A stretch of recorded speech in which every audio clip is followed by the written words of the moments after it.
Tell me something about yourself. Anything? Well, try to make it interesting. I've got a long day ahead of me. Take sure. I have una cosa about freckles. A sexual cosa. I find freckles eternal. Freckled skin, it's like it's clothed and not clothed. There's no freckle pornography. Women get famous for breasts and legs, but not for freckles. Is Anne of Green Gables? I regard Anne of Green Gables as an erotic classic.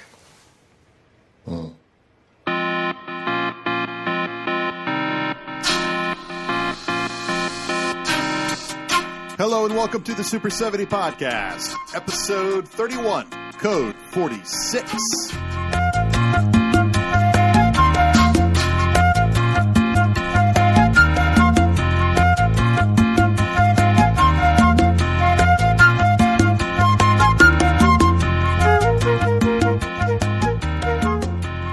I will be using the 2003 MGM DVD. Runtime is 1 hour and 33 minutes, issued in 2004. If you press play on your DVD now, this podcast should sync with the rest of the film.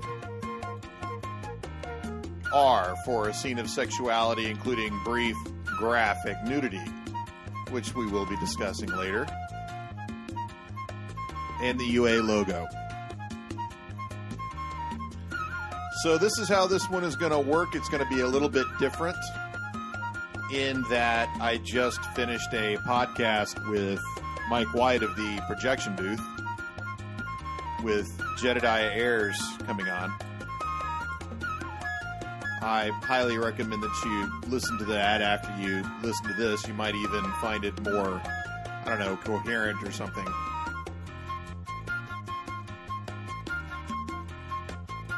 It is episode 580.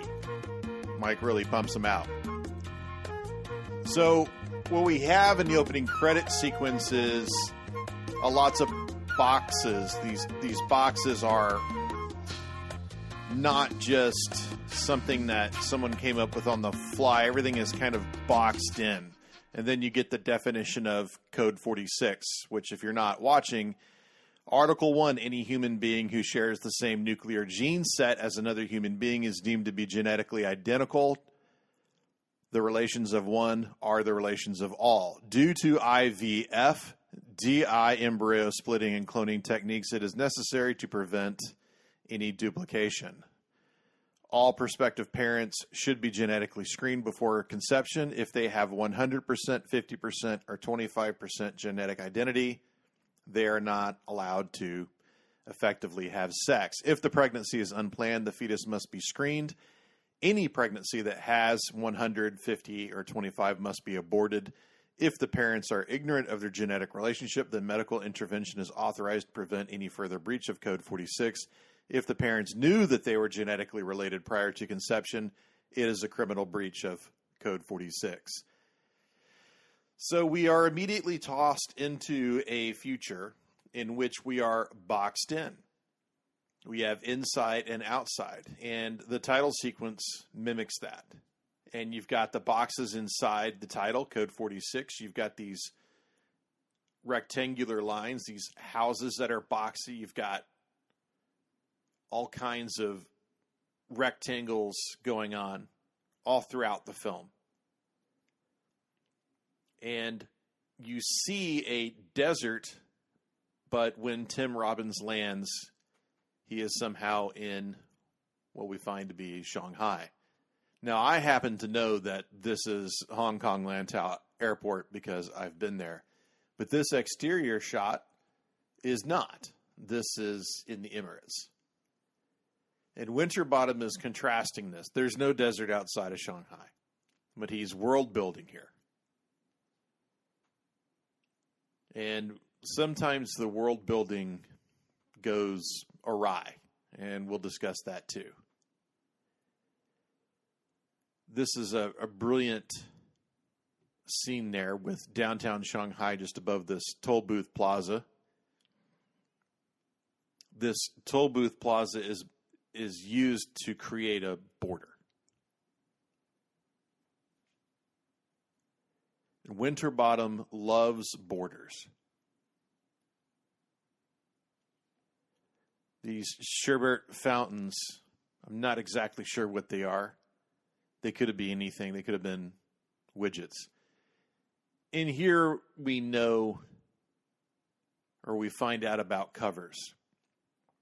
Covers and papels are almost synonymous, almost one and the same. In this framework, Mike actually said it best. He said these are basically letters of transit, is what they are. So going back to Casablanca, 1941, the letters of transit, 1942. The letters of transit allow you to escape. They allow you to go from one place to another. And that's what cover means. So Tim Robbins has cover. And this cover is given to you in the form of a papel. And he is going to the papel factory to find something out. Now this is the hotel. So you've got these spaces, the huge lobby, the huge hotel room. He is landing during the day, but remember, to the future, what we find out by insinuation is that the sun is actually harmful to you, so pretty much everybody works at night. So he left during the night in Seattle, and he arrived in Shanghai during the day, 13 hours later.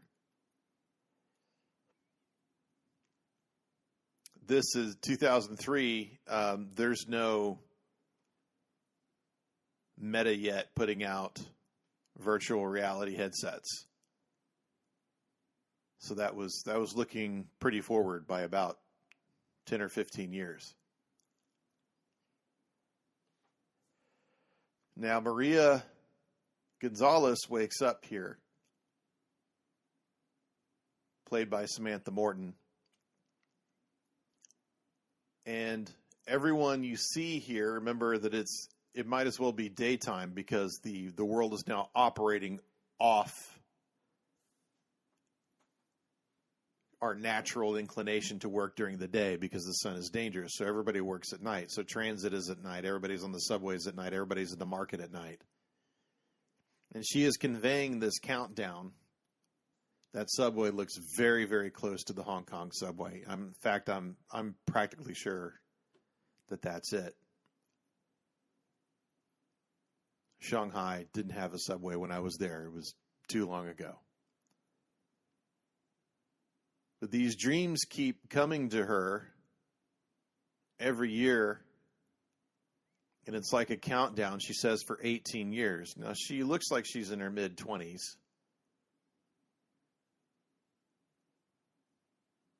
She thinks that each station she gets closer and closer to her goal, so she's one station away from her goal, so she doesn't want to go to sleep. She doesn't want to meet her fate because that's what she thinks is happening, and of course she's correct. It's a very weird way to introduce the idea that what is happening is outside of her control. So there is a short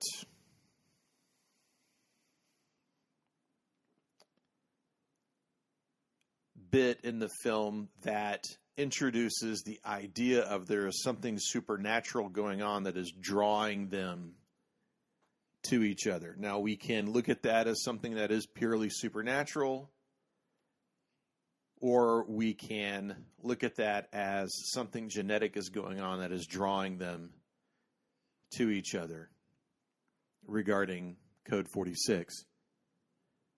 And of course, Code 46 is the two genetic lines, 23 and 23, is 46.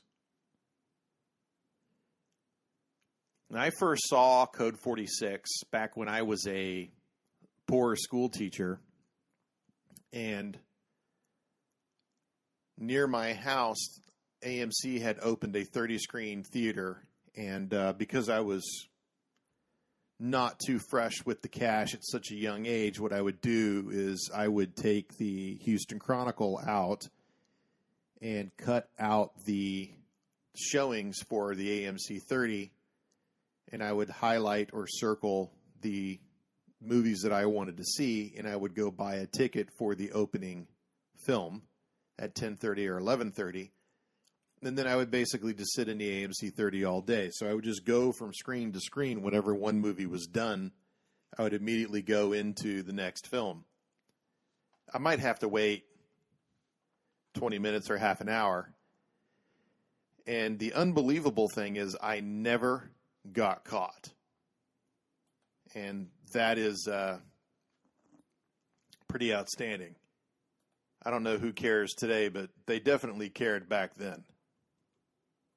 So I saw Code 46 one of those Sundays back in 2004. Code 46 was released in the UK in 2003. It is a UK film. MGM got the distribution rights for the United States. MGM UA released it in the States about a year later, and that's when I caught it and saw it. I was the only person in the theater. I knew that it was going to be gone in a week. I had no idea what it was. I probably didn't even circle it when it was on the sheet. I probably, more than likely, saw Tim Robbins on the poster and thought, I'll give that a shot because I like the player in Bull Durham. And he had a remarkable run in the 90s, of course, the Shawshank Redemption. But there was also this other bull, which was, of course, every time he and Susan Sarandon got onto a show together, they would have to have this obligatory 5 or 10 minute complaining session about how the good people of the America didn't give a shit about how disadvantaged people are in the country or out of the country. And you were just like, Jesus Christ, can you just hand out the fucking award and go home? I really don't feel like being preached to. That's not why I tuned in on a Sunday night at 8 o'clock or whatever time it was. So it took a lot for me to get into that theater, particularly since at the time I was a little bit on the right of center. Now, here the Anne of Green Gables in the interview, he's interviewing these people to find out, which one is taking the cover, which one is stealing the papel so that they can sell the illegally in the black market for cover. He doesn't know Anne of Green Gables. He's reading her mind because he's injected with this empathy virus. And it's not empathy like I empathize with someone. It's empathy like he's empathic. He has empathic abilities to understand and feel the other person. So he gets only eroticism off the first person. He only gets a blank out of the second person. And in the third person, he gets something judgmental. And they're all wearing these aprons to mark them as someone who deals with the papel. So every time you see the apron, you'll know that it's the papel. Hers, for some reason, is just off. It just looks like it does not fit, or they just threw it on, or she doesn't really want to wear. I don't know what's going on with the apron, but it definitely marks her in this interview as different than the other three. One of these things is not like the other. So Maria does this very strange thing where she puts her hands behind her head, and then she starts interlocking her fingers, and it's like she's making some sort of horn out of the top of her head, almost like a unicorn. And this might be a callback to Blade Runner, which this is a future noir. William Geld, played by Tim Robbins, he is our investigator. He's the guy who's on the case. He's going to crack it. He's going to find his criminal, right? And it's like she's making herself out as someone special, even in this interview. And he's, for some reason, taken with her. He doesn't particularly understand why. Here's the first fingerprint that we see. And we're going to see more finger stuff later. But as he continues his investigation, he's more and more reluctant to turn her in, and we're not exactly sure why. Now, her boss, he's nailed it. He thinks it's her. But Geld says, no, it's not her, it's the other guy. And when he does that, he starts getting a headache. And it's because he's going against exactly what he knows. So Geld is done, and Geld is gone. And he does not expect to be coming back. She shakes off this feeling that she's just escaped something. And he is very clearly shadowing her to some sort of future. This is the Bund. This is the neighborhood that's directly opposite of downtown Shanghai. This was an area that was built up by Europeans, particularly the Germans, threw a lot of money in this when Shanghai was divided into a whole bunch of European concessions when the Europeans ran China for, I don't know, I guess 75 years or so, almost 100 years. And the Bund to this day still has that sort of European, looks like Frankfurt, looks like Dusseldorf, or a Salzburg type of front to it, kind of like Paris in the 1700s type of look. It looks very, very European. It's very strange to look at it, of course, and it's covered with Chinese characters. And on the subway, Winterbottom is being very, very cheeky, and he's putting Europeans, Asians, Latins, all in the same shot, all in the same subway, and he's parceling them out so that you see this mix of everybody and everything that's going on. I personally don't think that Shanghai is going to be that diverse. I think it's going to be Asia for Asians. But I see what it's getting at. Like, America is becoming more diverse. The UK is becoming more diverse. Europe itself is struggling and buckling under the pressure of becoming more diverse. We're having a radical, reactionary push towards that diversity in the United States. I don't think you're going to have that in China. I don't think the Chinese will allow too much diversity. The Han will always rule. But here we're already thrown to dinner. This is the obligatory dinner that everyone in the mating/dating process has to go through.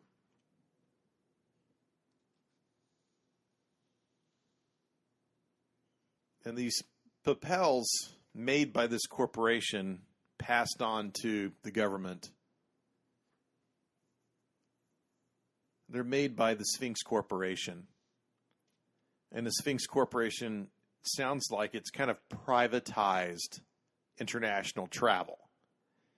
And this reminds me a lot about the Alien films, in which you have the Weyland-Yutani Corporation controlling pretty much everything.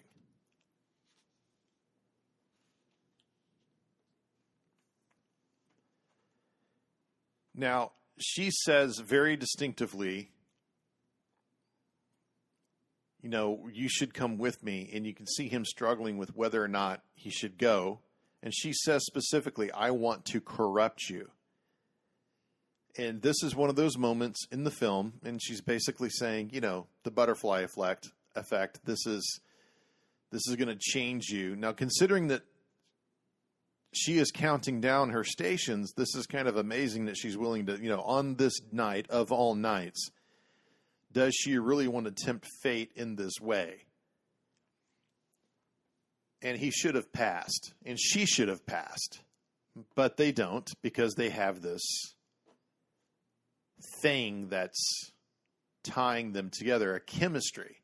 What we find out later is this chemistry is entirely false. This chemistry is / genetic, and this chemistry is / empathetic. Now, Winterbottom went from a really big space to a really tiny space. And he'll do that throughout the film. He'll go to a really big space and a really tiny space. Like her apartment and the clinic. And then he'll open it back up.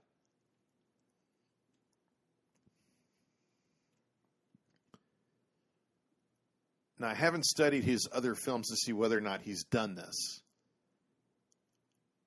but if you ever get a chance, 1997, Welcome to Sarajevo. 1999, Wonderland. 1999, also With or Without You. In 2000, The Claim.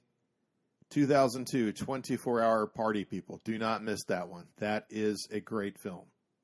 Much better than Code 46, I might add. 2002, In This World. 2003, Code 46. 2004, 9 songs. Skip this shit out of that. Past 9 songs up. It's not worth your time. 2005, Tristam Shandy. Another one was Steve Coogan.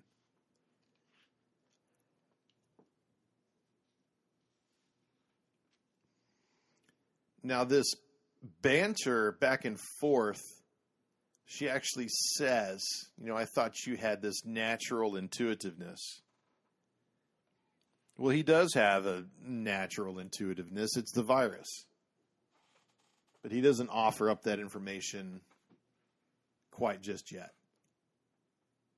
This is Mick Jones singing Should I Stay or Should I Go? And he is very, very clearly echoing in his own very famous song what is going through Geld's mind. Should I stay or should I go? He should go. He knows that he should go. And what you see is these very bizarre close-ups of Maria from Geld's point of view. If I go, there will be trouble. Well, it's kind of opposite of that. And here's one of the things about the Sphinx that they say, the Sphinx knows all. And this guy's saying, Damien, he's saying, well, I've always wanted to study these certain type of bats in India, and I've always wanted to go, and nobody can give me cover to go. And now I get to go because of you. Thank you for helping me so much. We find out later that Damien is going to die because he's bitten by a bat. And he's allergic to the specific type of bat, and that's why the Sphinx Corporation did not let him go look at this specific type of bat. Well, the loophole here is, the one thing that does not make sense is, why didn't the Sphinx Corporation just tell this guy, look, we can't give you cover to go see this bat because it will kill you? That's not apparently how this world works. How it works is they just say no, and then you have to wonder the rest of your life and then harbor resentment against them. Why is it like this? I don't understand why they let me go. Here's the really weird POV shot from Geld's point of view. And she's asking him basically, like, are you hoping for a reward? Like, for not sending me to jail, are you hoping to sleep with me? And of course, that's exactly what's going on.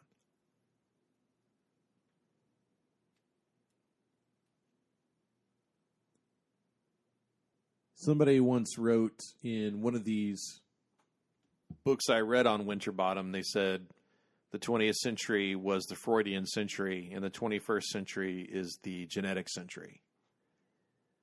That might be the case. There's lots of weird stuff going on with genetics now. And I had read in a book about the lead singer of the Gits. And you'll have to forgive me that I forgot her name. Apparently she was a very talented young lady. And she was, after a performance in Seattle, she was walking home. And she was brutally raped and murdered.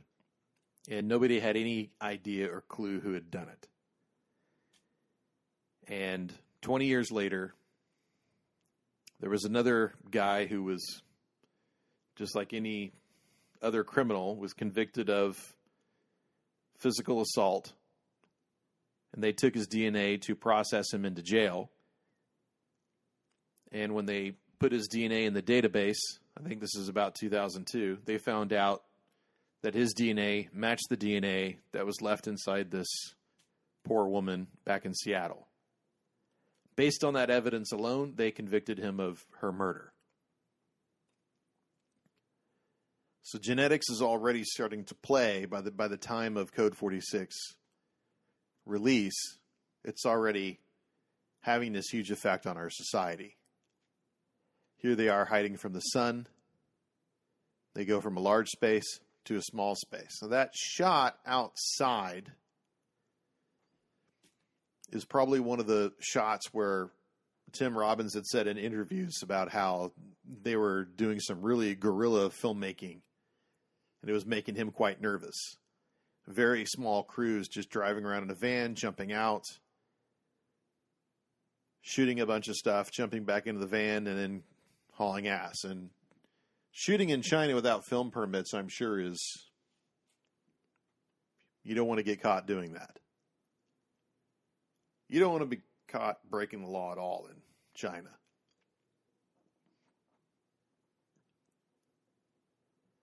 So here we go from that big, open, wide space to very, I wouldn't say claustrophobic, but we are definitely in a smaller space here. The camera starts to get closer with these medium shots.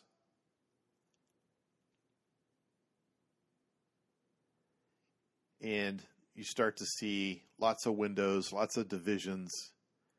And there is some other Blade Runner stuff type things going on here. Like if you watch Blade Runner, they've got these small introductions of different types of technology, like the 3D viewer and printer, the telephone, the video phone. There are also some genetics in there. This is also in her apartment with a lot of screens that she's using. And here we have some editing, which is very reminiscent of Steven Soderbergh. And specifically, it's the love scene in Out of Sight, where Soderbergh cuts back and forth between George Clooney and Jennifer Lopez in a bar having a conversation, and then fast forward to them disrobing to have sex. And the editor is playing with that very same notion. So here's the finger again. She is transferring a memory of Damien onto this little memory book. And we only see Damien, we don't see William Geld. But he might as well be in there.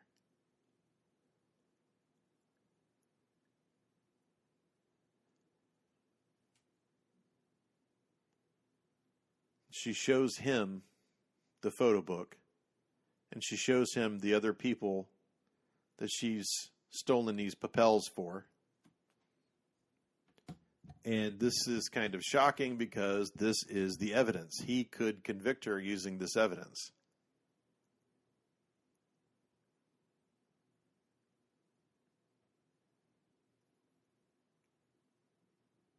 This is dangerous stuff.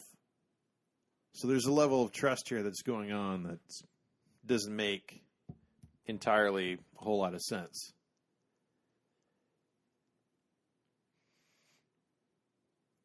The screenwriter is Frank Cottrell Bryce, and he mixes Spanish and some French into their standard usage. And he carefully constructs Code 46 to kind of be like a film noir, kind of have Tim Robbins as our Humphrey Bogart walking around investigating stuff, the Sam Spade, if you will, trying to figure stuff out. But in this case, this kind of goes against the film noir. He's already found his criminal, and we're only not even half an hour into the movie. And then you have these very weird things going on, like he takes her to bed so she can sleep, but then he says, well, I'm going to make you some coffee. Well, then why did you, if she doesn't want to go to sleep, why did you take her to bed? It's very strange. And then, of course, in her dream, she reaches the last station. So her fate has arrived. And what is her fate? We all know what her fate is. She's going to sleep with him. She's running towards her fate in that shot.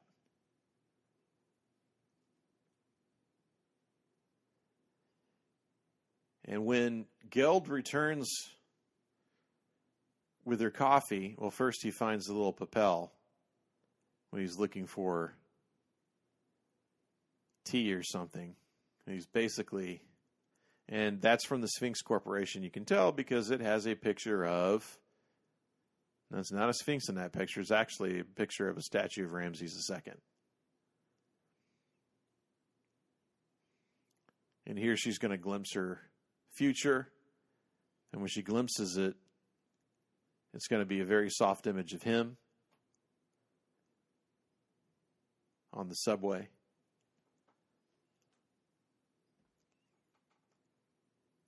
And it cuts back and forth between the dream and reality, dream and reality.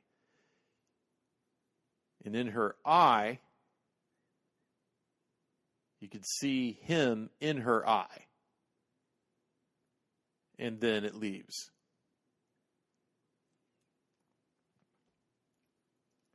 Bryce, by the way, wrote the claim. He wrote 24-Hour Party People, Code 46, Tristram Shandy.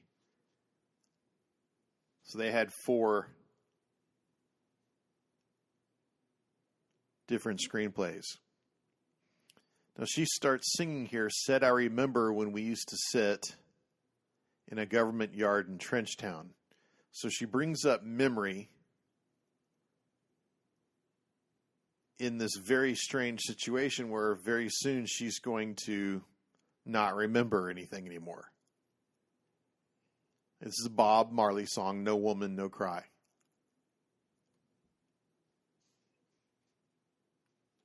Now, how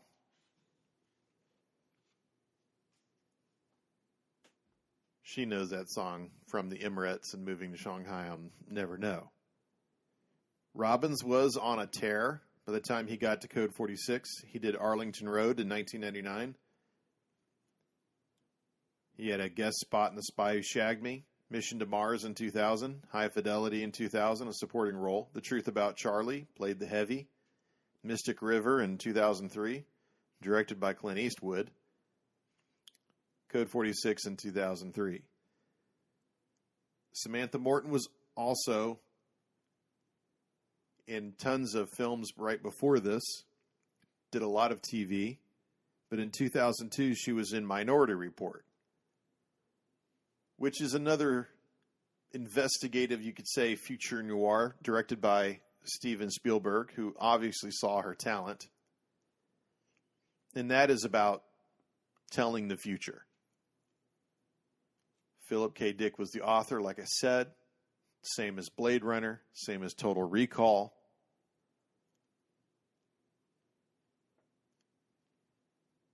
The Man in a High Castle.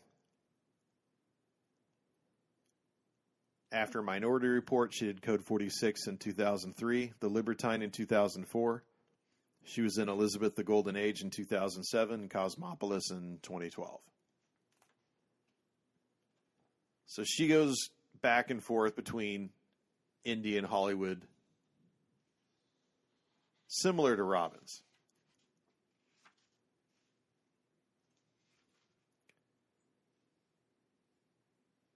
The Code 46 is not just a restriction. You can look at it like a positive breeding strategy. Not a racist breeding strategy, but it's more like a form of quality control.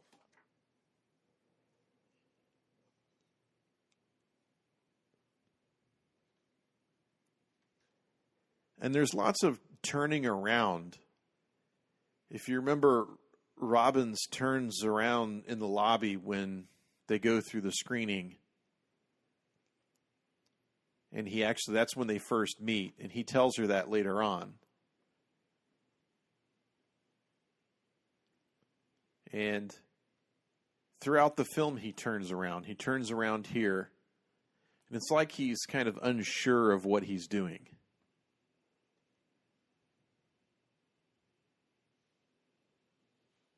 And in the lobby, when he turns around and he sees her, he can't get through because he doesn't have the finger code. But it's like he almost senses her. And he's definitely eyeing her.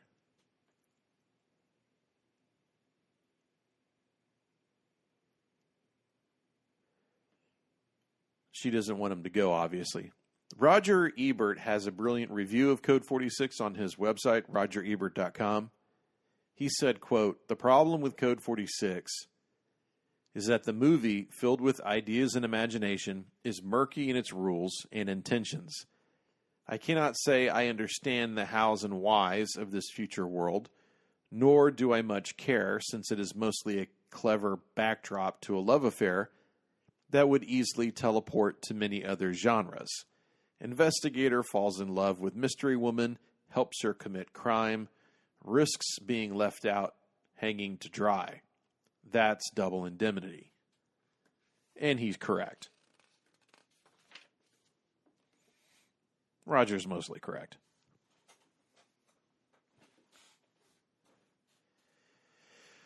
Well, there is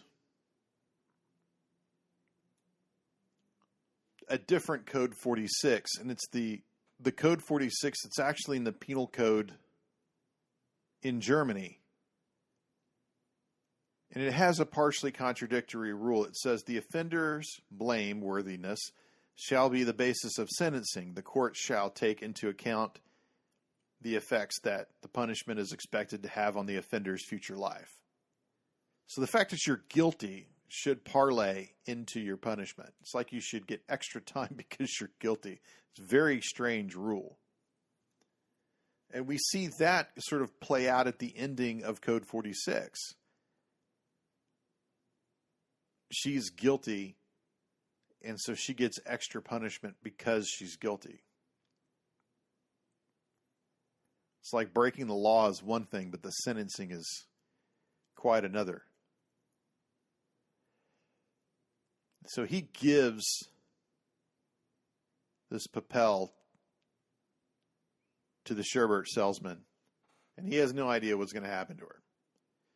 But we're going to find out later, like I said, that Damien is dead. And this is kind of like the Orson Welles film, Touch of Evil, where you've got Hank Quinlan, this real bastard of a cop who's nobody likes for the entire movie, Touch of Evil, that goes on. And then at the end of the film, you find out that Hank Quinlan was right, that the man that he pegged for the bombing, well, he really did it.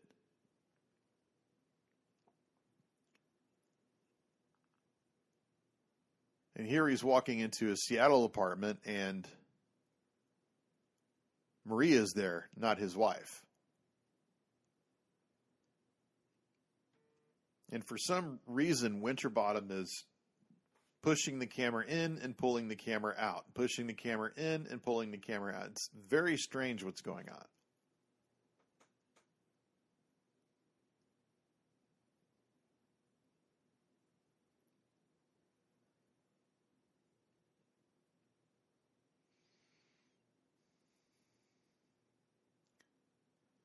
Back to Shanghai.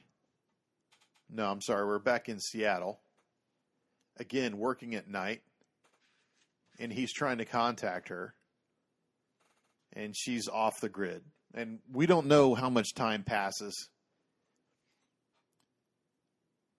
But due to the events that we find out later, which is she's pregnant, we can assume 6 or 7 weeks.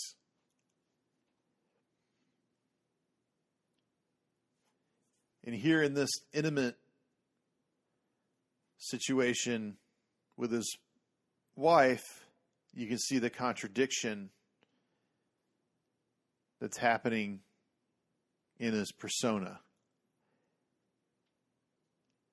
And we're not too sure if these images of her are in his mind or not. Is he dreaming this, or is this really happening? And because there's sort of this bright light, we assume that it's going to be a dream. Now he's back at work. All the world is right. And he's contacted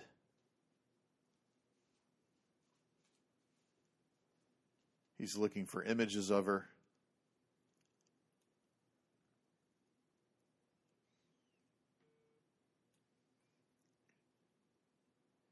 Jebel Ali. Jebel Ali is a town that's in between Dubai and Abu Dhabi.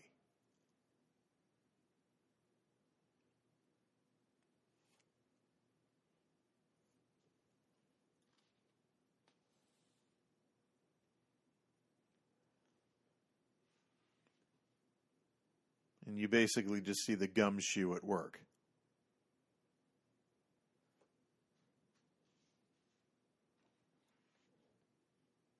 And here's where he finds out about the fatality.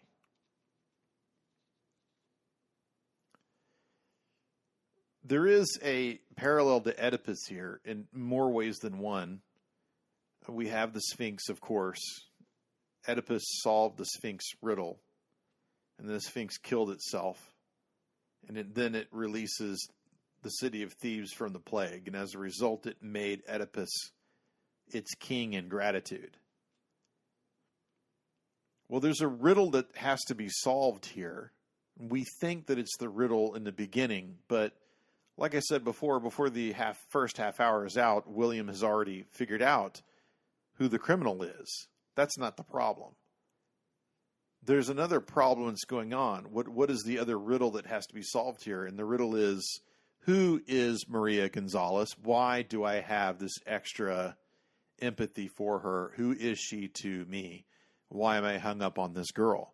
If it were any other movie, this would be explained away through the process of regular human emotion, which is conveyed by the eroticism of the moment. And that's what filmmakers, they soften the lens, they push in for the close shot. Occasionally you have nudity, and that's how they wrap you into believing the love story. Code 46 is different. It uses some of those techniques, but it does something extremely bold when it reveals the plot.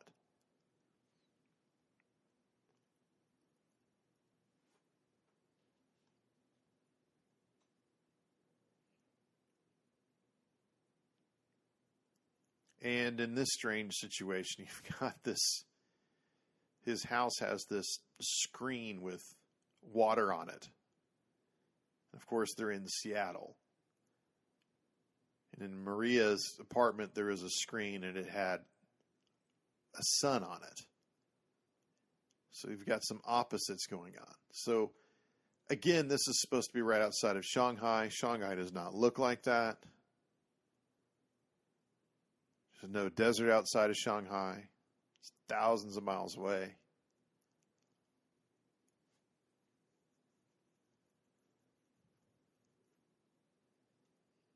And here the sherbet salesman is gone. So he used the propel to get away.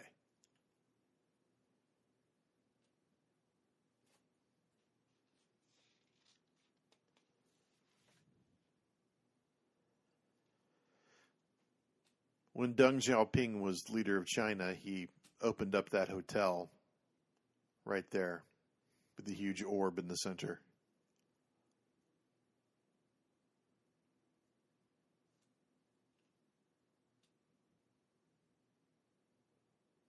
Now here, Geld goes back to the scene of the crime. They're trying to find out what happens. He's made a mistake. He's got to find Maria, turn her in, fix this, clear his name, so to speak, clean up his own mess, and then go back home. Lo siento is I'm sorry in Spanish. So he's constantly saying lo siento. So he's instantly saying, Maria Gonzalez, where is she? What do you mean she's gone? She disappeared?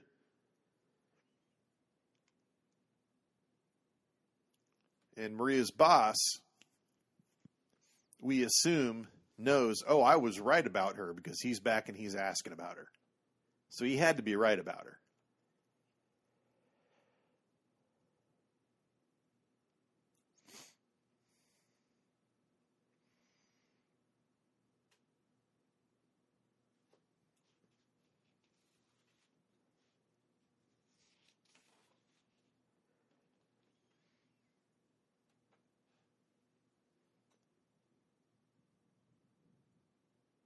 Now, I didn't want to bring this up because it seems so stupid to say, but I do know this guy. He's a friend of mine. He's a doctor. He works at a very large medical company. And he's taking a course on genetics. And what he told me was the reason he's learning more about genetics is because he's going to run his patients' genetic codes and he's going to see what it is that they are more susceptible to and what they are more likely to develop. And then he is going to tailor the medical treatment of that patient using the code. And on the face of it, this is a very good thing.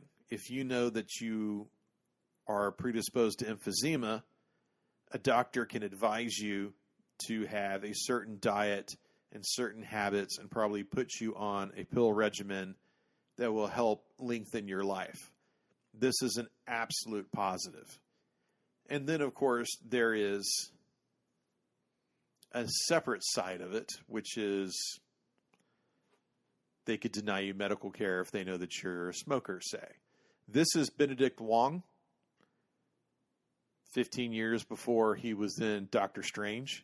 And here, William is going to use the empathy virus to find out what is going on, what was the nature of Maria's body issue. There's a confidentiality issue, sir. I'm sorry, I can't divulge. And this is a baseline. So Geld is putting him through the baseline. You didn't get me, you didn't get me, you didn't get me. Tell me something about yourself, anything. And here, Wong breaks the baseline. And he says, my mother had this job before me. And then Geld snatches it right out of his empathic abilities. How long has Ms. Gonzalez been pregnant? So this baseline, and then the violation of the baseline, this is kind of like the Voight-Comp test that's in Blade Runner.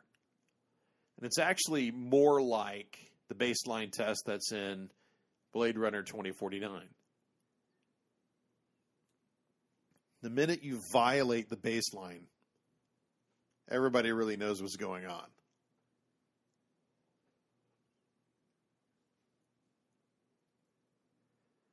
So, Geld has a car. Geld takes the car outside because the abortion clinic is outside. It's Alfuera. So this raises an enormous issue that we didn't even talk about in the projection booth, which was amazing because this was like the day after the Supreme Court decided against Roe v. Wade and destroyed it. And I think there were 43 abortion clinics within the next month that went out of business. Completely shuttered. And even today, there are women all over the United States that are suffering because they can't receive the reproductive care that they need in order to give themselves a higher quality of life. But this abortion clinic is outside. It is not inside. It's Alfuera. So I'm guessing that this is something that the huge Sphinx Corporation doesn't want inside. They only want this outside. But if you look at the abortion clinic, it looks really nice. It looks like it's on the inside. So there's something very strange going on here. And this is where Roger Ebert was saying, I don't particularly understand everything that's happening in this world. It's like it's not very well thought through. And I would agree with that.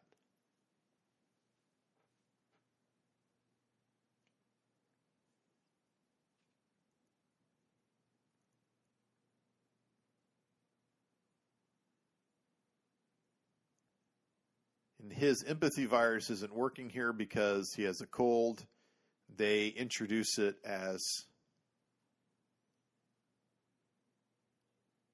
a control mechanism to maintain the security of their clients. And for some reason, they have chosen to use a security cam to show this payoff. It's like the Sphinx is watching. And we are in a very particular situation in Code 46 where we don't actually have a villain in the movie. There's no villain that's personified. There is the Sphinx Corporation, and there's this very brooding, umbrella-like company or process or scheme that is set up like an oppressive, totalitarian type of state that knows all and sees all and is coordinating most things. And all of that is just hinted at and mostly lost in translation. So we don't have a lot of these things that are explained to us as to why things are the way they are and where things are. All we are told about is, this is code 46, do not break it. And if you break it, there are consequences. 100% match, 50% match, 25% match. You're not allowed to have relations with that person who has those matches with your DNA. In vitro fertilization is by this point so rampant that this is a problem. There are clones of fetuses all over the world, and you could run into a clone of a relative or even of yourself, which would be a 100% match. So that being the case,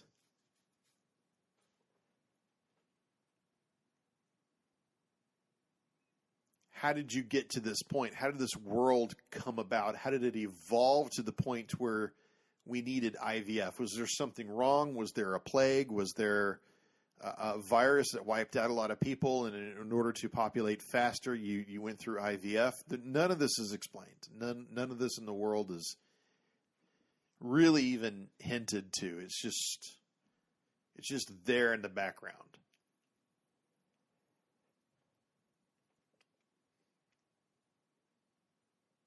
And again, another shot here that looks like a surveillance footage camera. Like the Sphinx is watching all of this.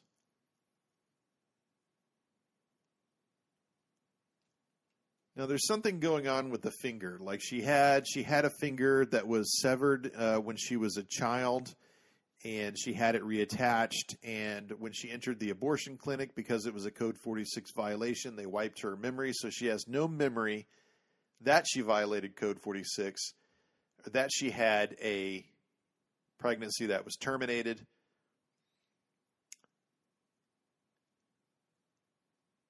All of her memories were removed. So Geld is kind of screwed here in two ways. First, he's got a witness that has no memory, so he can't.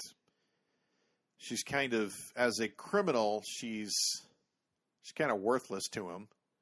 And then two, if she doesn't remember him, then personally that's an emotional hit for him. What Geld doesn't do is the obvious, which is, whoa, she doesn't remember me, or that we've had sex, or that we broke the law with a Code 46 violation. Perfect. What I'm going to do is take her back to the authorities and turn her in. And then I'm going to fly home scot-free, case closed, and the movie will be over by the hour mark. But that's not what happens. Of course that's not what happens. Why would that happen? We wouldn't have another half hour of the movie.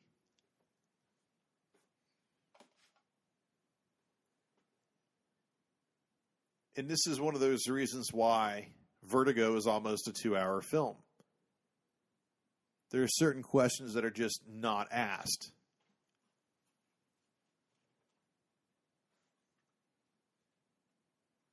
I mean, does Kim Novak really believe that Jimmy Stewart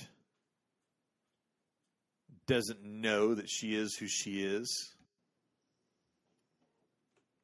So there is all this sort of subterfuge going on. Things are at a certain state of verisimilitude. Things are not always what they seem, right? In reality. Maybe the filmmaker didn't think everything all the way through. The filmmaker is banking that you're not going to ask a certain amount of questions.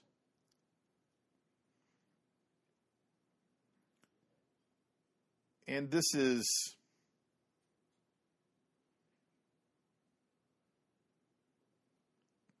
where the empathic ability comes again, like he still has it.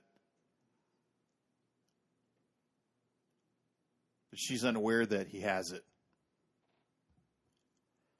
But when she says, "What am I thinking of right now?" what is Geld's reaction? She's thinking of someone that she doesn't know. Then later on, in the car on the way to the airport, when his son asks him, "What am I thinking?" Geld doesn't know, and it's because he's lost his empathic ability.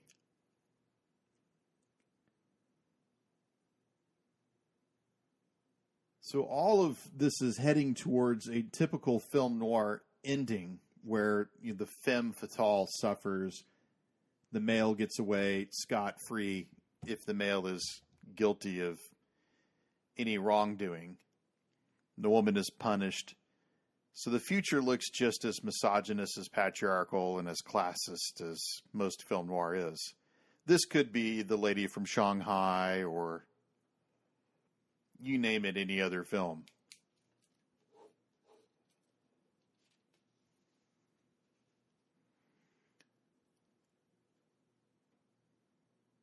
But it doesn't mean that the ending is any more messed up.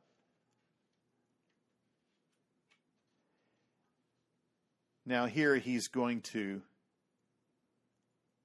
show her Damien in the photo book, the person she was thinking of but doesn't remember.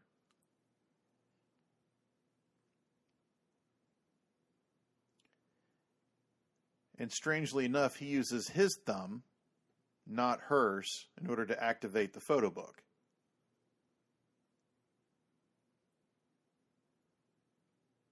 So it's very strange. So it doesn't have to be her finger. And there's something going on with the finger, and there's something going on with castration here that I don't completely and totally understand.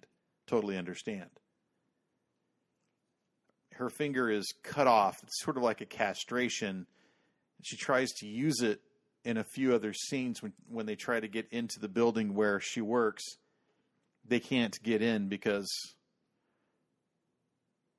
her finger is not letting her in. Or at the airport, she tries to use it, and it's not working there either. And to geld is to castrate. And that's his last name. So it's just very, very strange things going on there.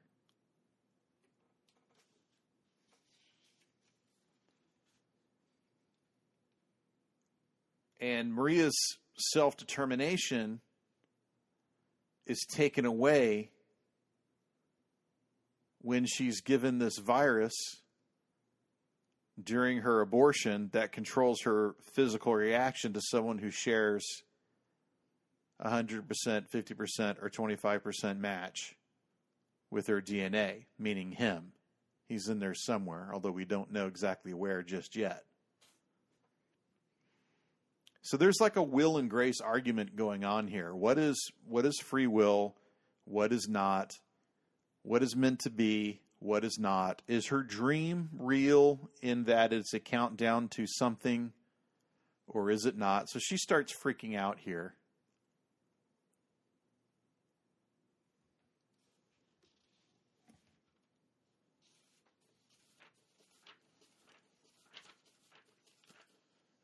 She's looking for cosa. Cosa in Spanish is stuff. It's just stuff. I'm looking for my stuff. She can't find her stuff.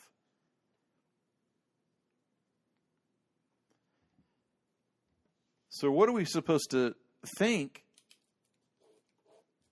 considering that her self-determination is being taken away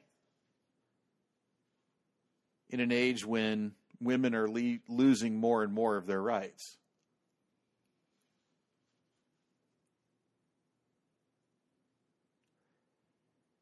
Now, this sequence, and there are a number of other sequences, particularly any sequence that uses the voiceover, there's something going on with some distantiation, which is very strange to me.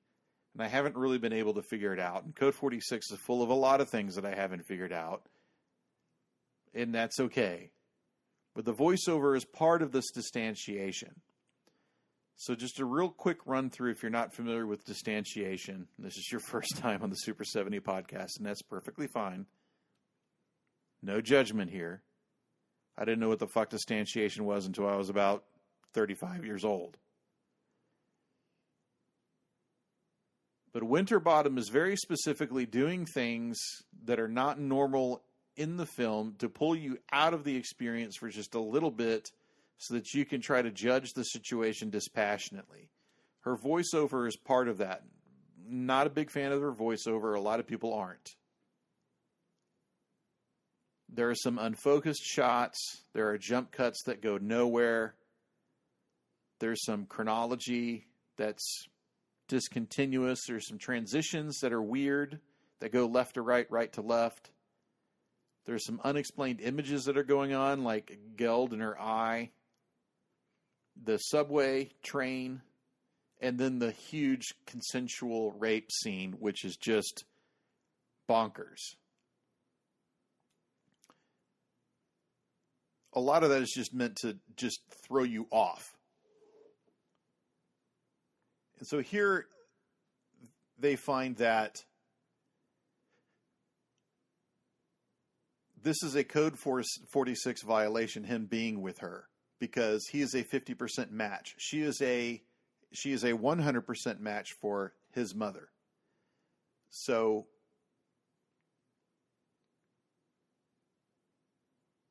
the in vitro was so popular that somehow a clone of his mother's fetus was used so often that he ran into that clone. Now, he was in vitro too, so he didn't know his parents either. His nurture parents, as they say.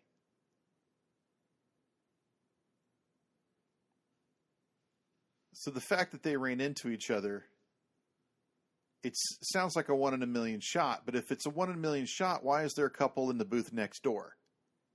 Because they're screening for a Code 46 before they move on with their relationship. And here the camera time slows down. And he starts having a real problem processing what's going on.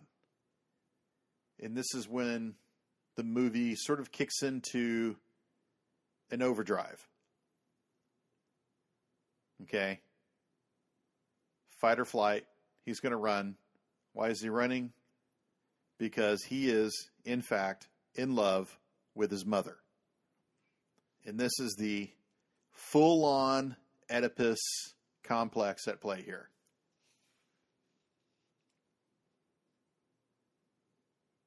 And that's what this is. It's basically a remake of Oedipus.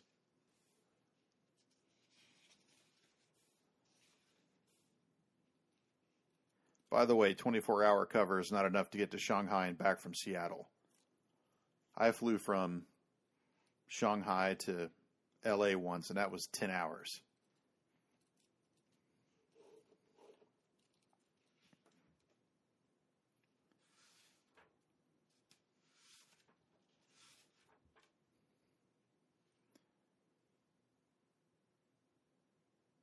So the starting point of the film is the Oedipus myth about the inescapability of fate. Everyone tells Oedipus, the soothsayer tells Oedipus, you're going to murder your father and marry your mother. And Oedipus says, that's crazy. I'm not doing that. Like, who would believe that? And that's exactly what the play unfolds to the audience. It's these steps. He unwittingly murders his father and then marries his mother when Thebes celebrates him as the person who broke the plague because he answered the riddle to the Sphinx.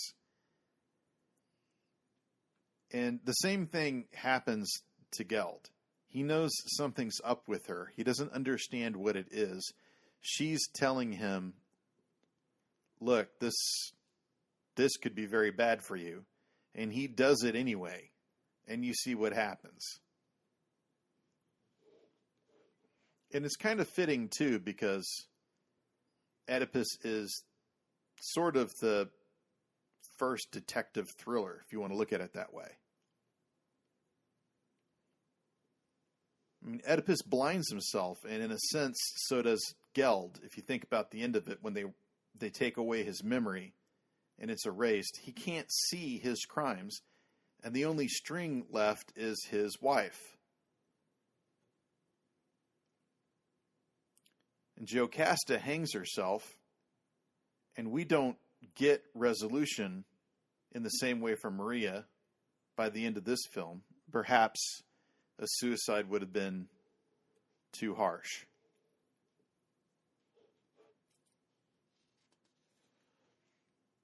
And this is pretty good when he says, "Can I come in?" She's like, "Can I stop you?" Well, of course, he has the password. No, she can't stop him.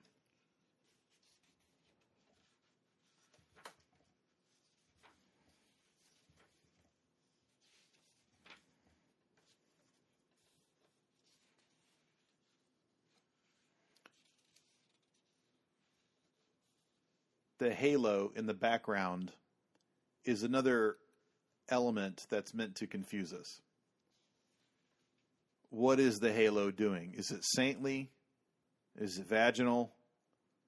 What's going on?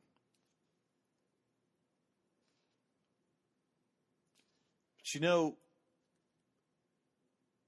I tell you where Code 46 succeeds, and it succeeds where it doesn't get bogged down in this really technical talk.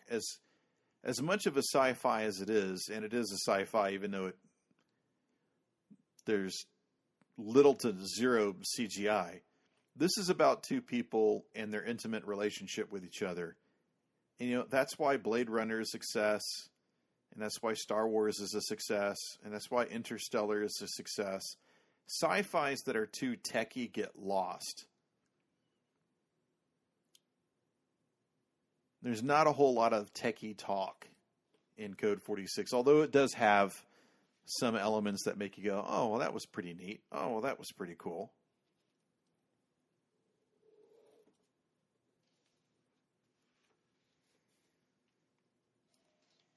So here they're going in to get the papel.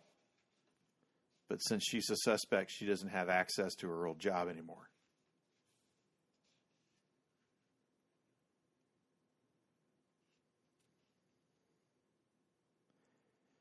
Now, the strange thing about this, since we're at an hour and plus of screen time, and we don't have too much to go, but to the very end, if you watch this movie with subtitles, you will see that at no point in the script does William ever tell Maria that she is a match for his mother.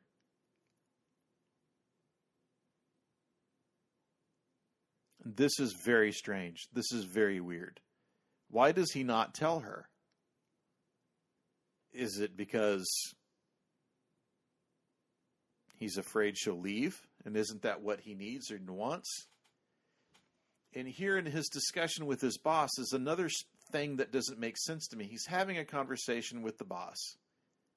She knows that his cover has run out. He lies to her. Why does he even bother? Then he says, "Well, I got another cover." Well, she knows that's a lie too. That doesn't make any sense. Why doesn't he just tell his boss what's going on beforehand? "Hey, I didn't wrap this up in time. I ran out of cover. I need to get out. Can you arrange it for me?" But if you did that, of course, you wouldn't have the rest of the movie.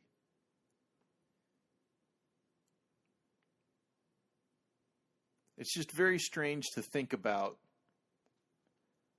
this film in terms of she is a clone, he is a clone. Since he was in vitro. So he starts to lose his grounding. And one thing I will say about Code 46 that doesn't happen, that's kind of It's strange. It's a little off, but at the same time, I'm glad they didn't do it. Like, this is the perfect movie to start having, like, doubles and twins and doppelgangers. Here she's shoving the lapel up her butt to sneak it out. So it'd be very easy to start doing this doubling, to start using mirrors and all of this. And instead, you've got sort of distantiated surveillance footage, pulled back shots, instead of all of the doubling. So the doubling, I think, Winterbottom was an easy way out for him, and he wasn't going to do it. There's no way that the doubling didn't come into their mind. Would have been very easy to create this doppelganger motif, and they specifically chose not to do it. And here's the strange dream that flashes to the station in which she meets her fate.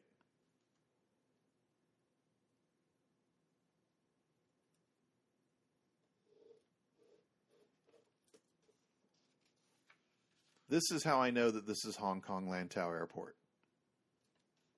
I'd know that airport anywhere.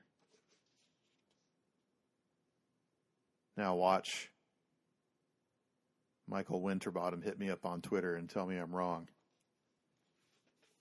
No, that's Abu Dhabi, idiot.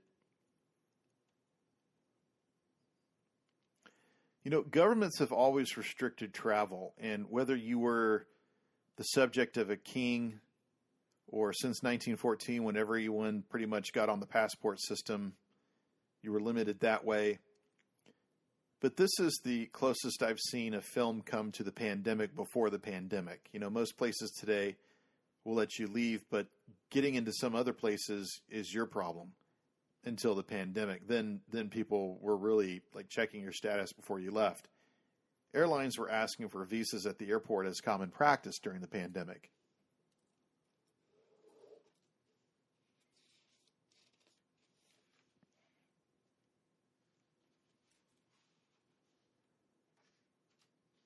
And of course, everyone's got a story about trying to get someplace and they couldn't get there because of X. Usually it's a customs official using his power over someone else. Here's the finger going off again. It's my new finger, but it's not a new finger. It's absolutely not a new finger.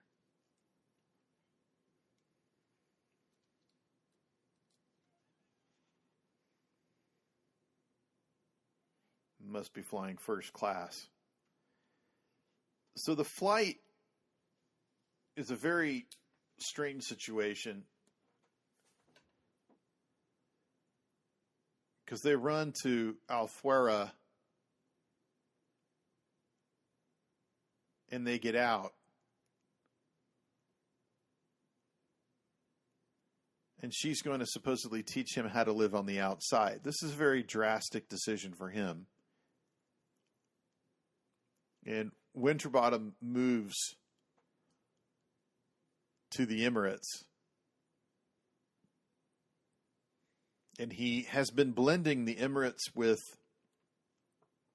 China to give you a diversity of topography and landscape and a diversity of people.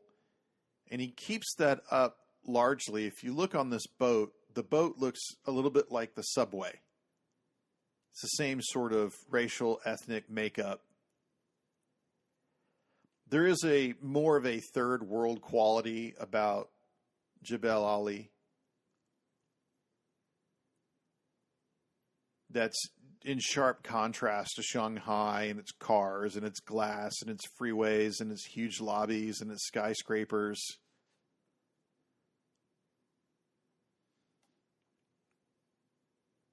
But still, even here, you see that people are still working at night. They're living at night. They're sleeping during the day. You see it later when they flee through the desert. There's nobody else on the highway but them.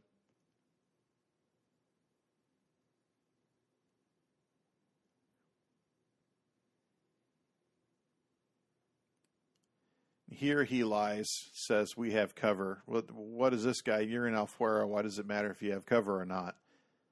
So it's Geld not fully appreciating where he is and how he can behave.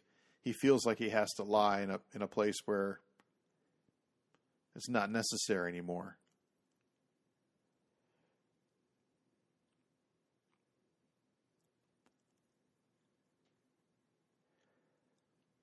So here we come to this very bizarre second sex scene, which I have to say is very distantiated. And it's very complicated on a lot of different levels. There's a narrative level. What sense does it make in the film? Is this incest? Is this rape? Is this consensual rape? Is there actual consent going on? Does that lead to the ending? I mean, he tells her, you're going to naturally resist me, and she's the one who goes and gets the belt and tells him it's okay if she's strapped down. Like, there's something very fucked up about that.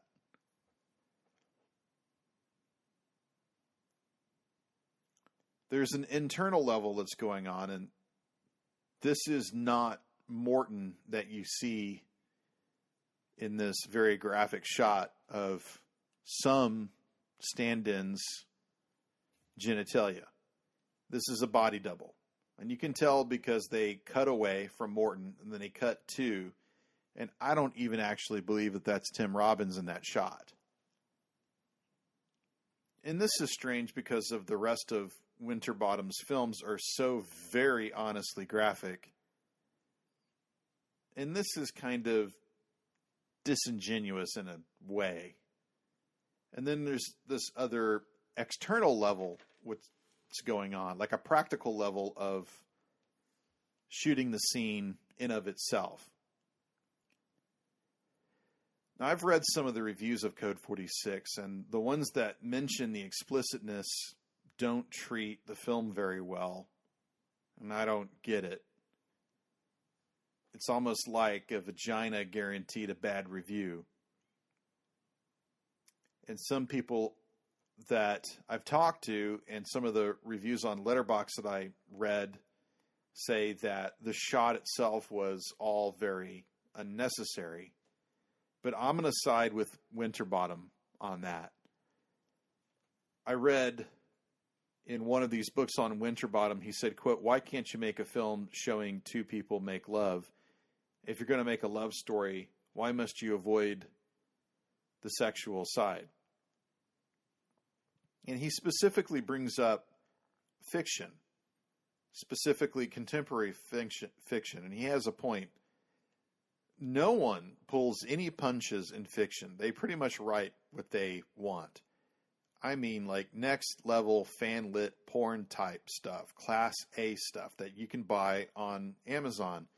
And nobody says anything about it. You can buy pornographic fiction on Amazon, but you can't buy pornography DVDs on Amazon.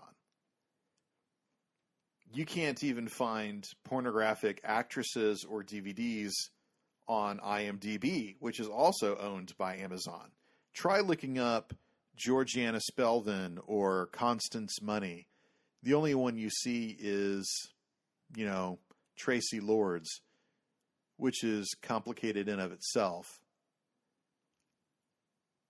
And why? You should be able to equate the two, but audiences and rating systems, they don't allow literature and porn simultaneously. They only rate one or the other. Winterbottom made a rather bad film called 9 Songs I talked about before, and that showed actual penetration, actual cunnilingus. That had an ejaculation in it, and the British Board of Censors cleared it because they looked at the intent. That was their rule. What is the intent of the filmmaker? Was it Winterbottom's intent to arouse the viewer using pornography? But believe it or not, arousal was not the point of that film. It was to tell a love story between two people. Now, it's not a good story, but that's like just saying that like there's no good porn, right? There's good stories and there's bad stories. There's good movies and there's bad movies. There's good porn and there's bad porn.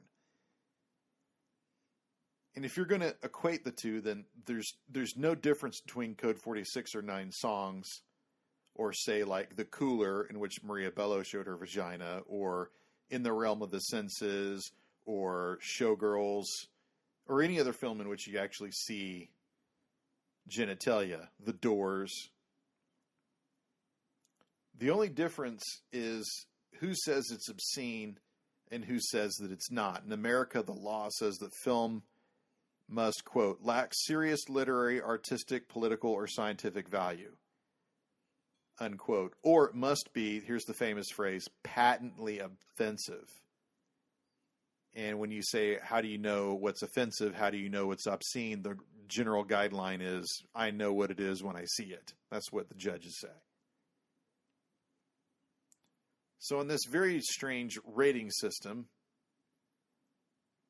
9 songs gets an NC-17. Code 46 barely gets an R with a warning of brief graphic nudity. Now here her virus kicks in. You can sort of see like she's almost in a trance-like state as she gets up. And she reports the Code 46 violation. He's kind of tipped off to it, but he's too sleepy to go and stop her and catch her.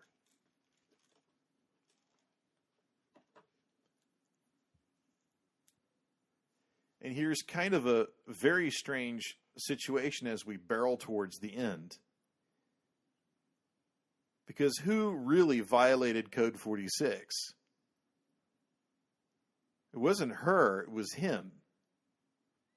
And not to get like overtly feminist here, but who broke the law really? I mean, he broke it twice, and she paid for it twice. That's a pretty fucked up narrative.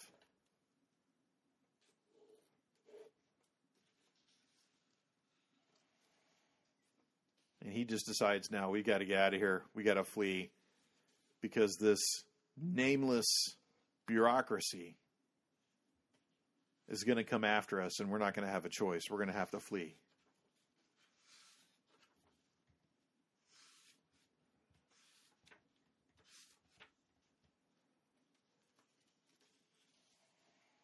You can sort of see her just sort of come out of this virus, almost like she's coming out of the trance.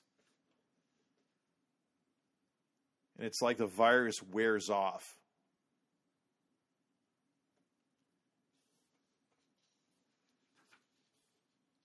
And then she almost becomes obsessive for his affection.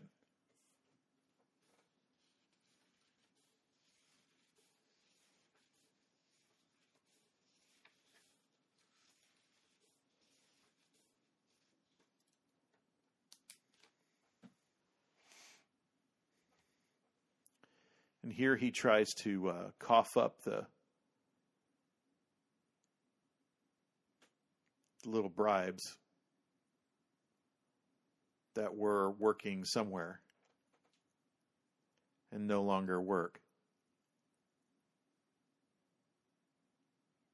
He calls the car a pad Mimi.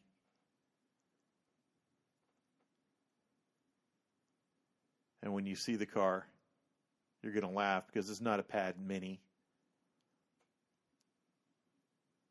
It's a Troby. Famous East German car. Looks kind of like a Lada.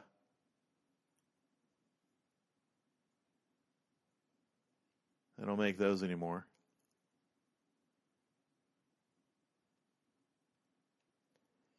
And here Winterbottom starts opening up the shots way, way, way out. The car gets farther and farther away. And you start to see more of Alfuera, what a wasteland it really is, and you start to wonder why exactly did they have to come out here? where are they going to hide exactly? And why is Alfuera this run-to place? Like these nameless bureaucrats, these government authority people, I'd like to think of them as, the bureaucrats in Brazil that are constantly running after 27-stroke B form. Why do they even care? If they're in Alfuera and they're on the run, why do they care where they're going? Why are they tracking him down? That doesn't make a whole lot of sense. And the only indication that you get of these nameless bureaucrats from the Sphinx that are in charge of everything is this helicopter shot of this car that parks behind them, this Toyota, and you kind of get the hint of people in some sort of medical garb. It's like they're wearing like these green suits, almost like hazmat.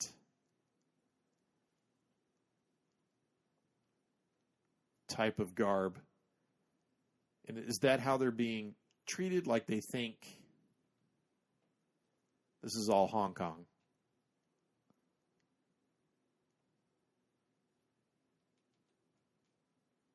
Do they think that this is infectious?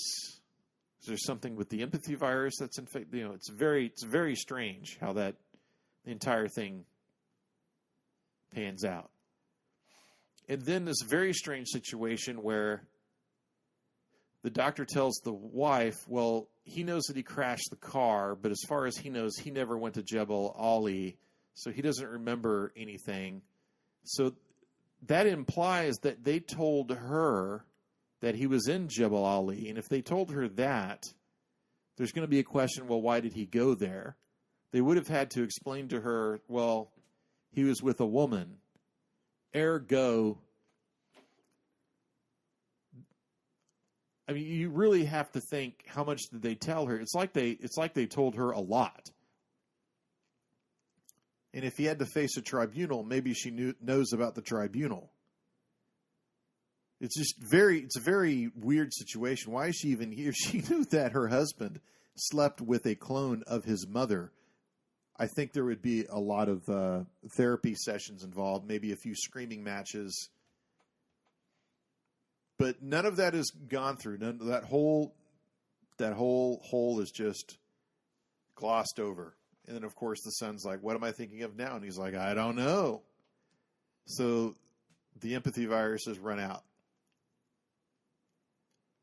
And then of the very funnily prescient, row, row, row your boat, life is but a dream.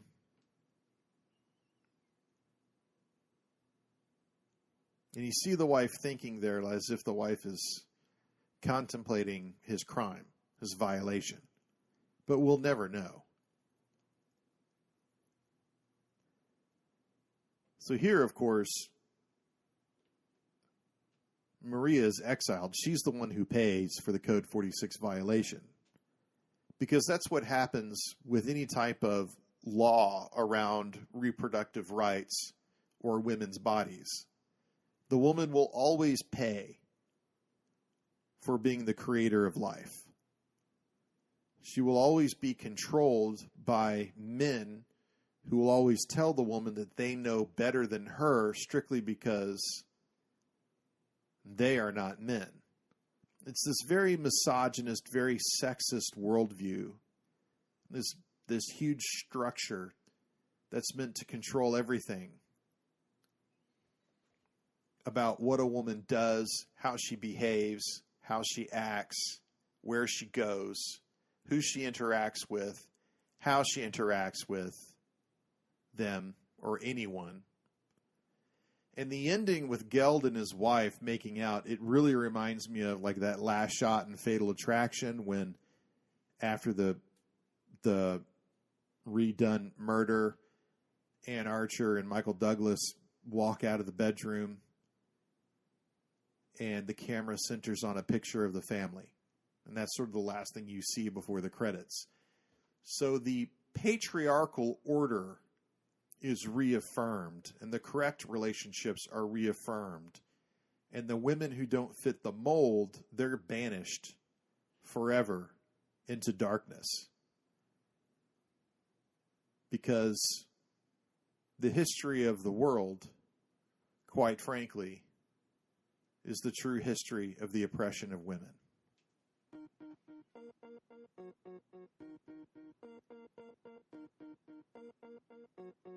Thanks for hanging out with me while we rambled through Code 46 by Michael Winterbottom.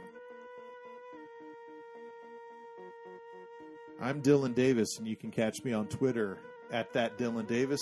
You can find me, my blogs, my books, my film reviews on www.thatdylandavis.com. I'm also on Letterboxd. I'm Dylan Davis, and we'll meet next time. ...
stuff that's in the film is actually happening now. We're just choosing not to focus on it and see it.